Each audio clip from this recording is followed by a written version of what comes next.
Hi everyone. I know that every student that's enrolled in the Cash Level 3 diploma for the early years workforce dreads Unit 3.15 because sometimes the LS seems so confusing. But today I promise that we will go over it. I will give you a quick overview and then it will look very, very simple for everyone. Now, make sure that before you start today's video that you've already seen the previous video for 3.14 where we cover the different kinds of observation methods, and make sure that you've already attempted to do some of the task assignments for 3.14 so that you're familiar with the different kinds of observation methods and that you've already practiced using them within your setting, so then you're all set to start today's video. Longitudinal studies are a type of observational research. So it's choosing, usually when you're doing an LS, you're choosing a particular child and a particular subject matter, and then you study it over a long period of time. They're very, very useful when studying the development of children, because development of children takes time, and you want to study how that child is progressing.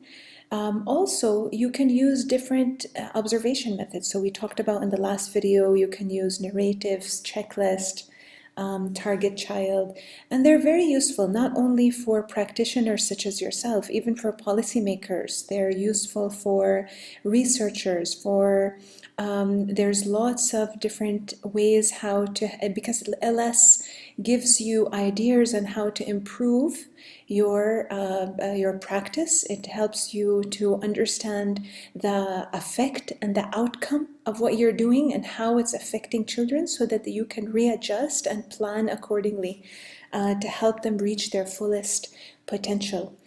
Your LS for the Cash Level 3 diploma will cover a 6-week period. Okay, now you have to select a particular child.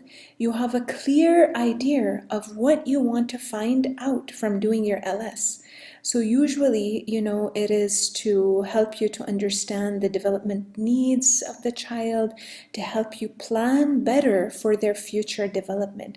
It's usually when you select like a skill area or a development area for a particular child, and then you really zone in on that child and you work with them for up to 6 to 8 weeks to help develop in that area.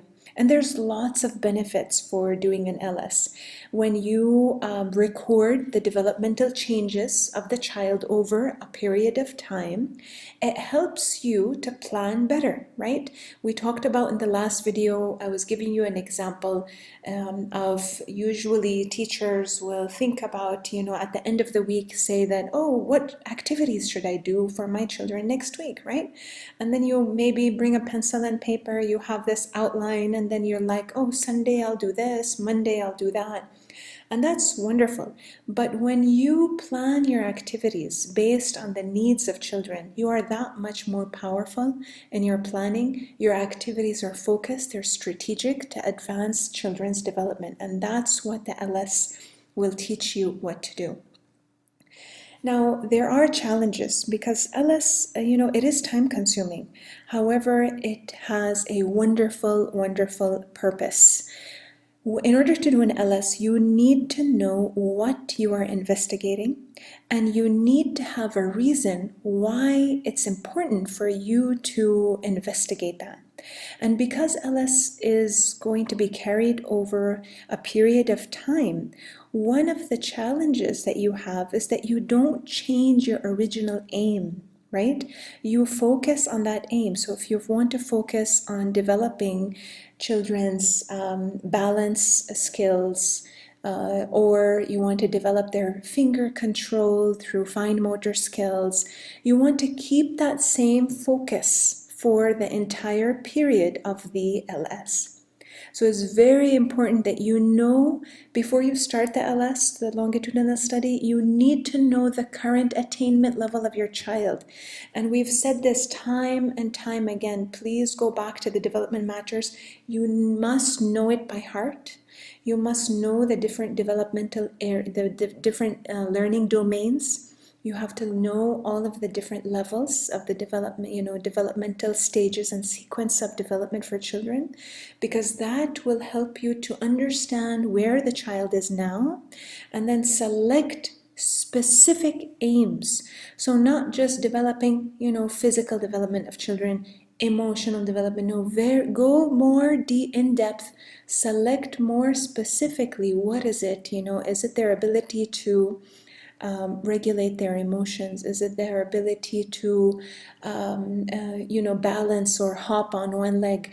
How will you know those specific goals? When you know the different developmental domains and the different learning standards. And one of the possible resources that is encouraged to you through the CASH Level 3, there's lots of other types of documents that explain to you learning standards. One of them, which is related to the EYFS, is called Development Matters. So then now you have the aim, right? But then you have to know why. Why do you want to focus on this particular aim? Is it because you want to identify possible risks for special needs? Are there red flags that you feel that you need to zone in and focus on? Do you want to see whether your activity plans are appropriate or not? Do you want to address a particular type of behavior, maybe biting, maybe not interacting with, it could be anything, right? Do you want to review your environment? Have you set up your environment in a new way? Have you changed something? Have you brought in a different kind of resource within the classroom? What is it that, why is it? So what do you want to study? And why do you want to focus on that? And then we always talk about, you have to link your LS to your current framework. And this is language that's very you'll see this often within your CASH diploma. So when they say current framework, again, it's EYFS. So you want to link your aims to specifically what has been mentioned in the EYFS framework, and you can do that easily by looking at development matters, selecting where the specific aims are, and those will be your areas of focus, right?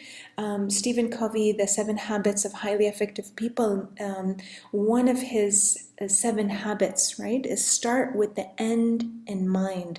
If you start off your LS without having the end in mind, you won't be as powerful in your planning.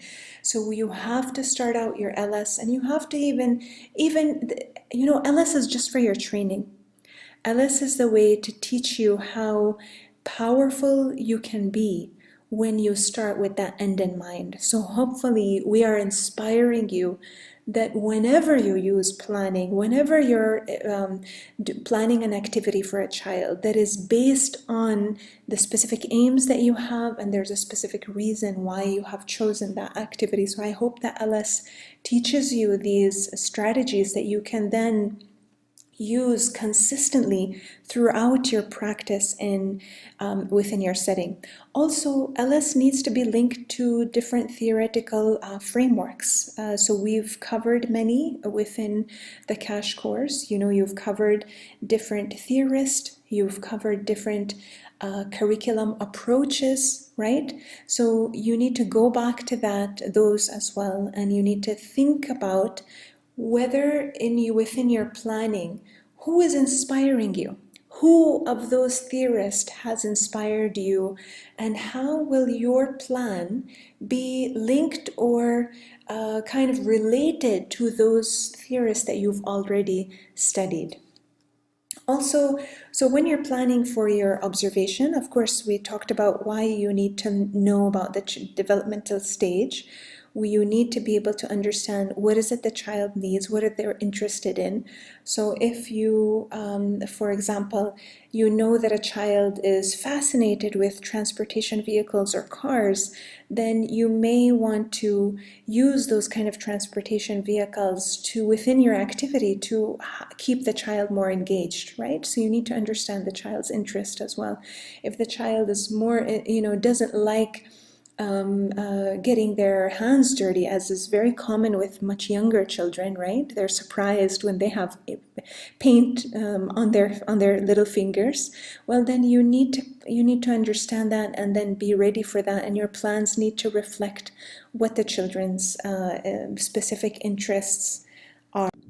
Now, going back to the importance of the theoretical perspectives, it's very, very important that you understand the different theorists when you're planning for your LS. For example, if you don't know what ZPD is, or Vygotsky's zone of proximal development, then we need to pause this video right now and go back to the earlier units where we introduced the different kind of theorist and focus on really understanding what ZPD is. What do we mean when we say challenging but achievable? This is also, helping you to, when you're planning, when you're designing, strategically designing the challenge level of the activity at the right level that's appropriate for the child. So don't continue after this until you really get more familiar with ZPD. Okay, so if overall, what does the cycle of the LS look like, right? So it is based on three important things. It is based on the observation of the child, and you'll notice in this beautiful diagram, it says start here. So first you start by observing a child, then you reflect on that observation, you make an assessment, you make a decision about what's going to be your next plan for that child. And then you go back and you do the cycle over and over again. So if we take a look, here's two examples, right, of LS. There's the first longitudinal study number 1, and on the right you have longitudinal study number 2. So number 1, the teacher chose her area as physical development, and of course she would have a reason why she chose that physical development area, and she used checklist as her first type of observation method. She then did an activity with the child, and then she did another observation using a narrative method. And then she reflected and planned for another activity. And then after doing the second activity, went back again, did another observation, which was a narrative. And then she chose another activity after that, and then she did a checklist. So now remember that your cycle needs to be, you need to go round and round. So you're observing, you're assessing, and then you're planning. You're observing, you're assessing, you're planning, and you do that 4 times. And we'll talk a little bit about that in later slides.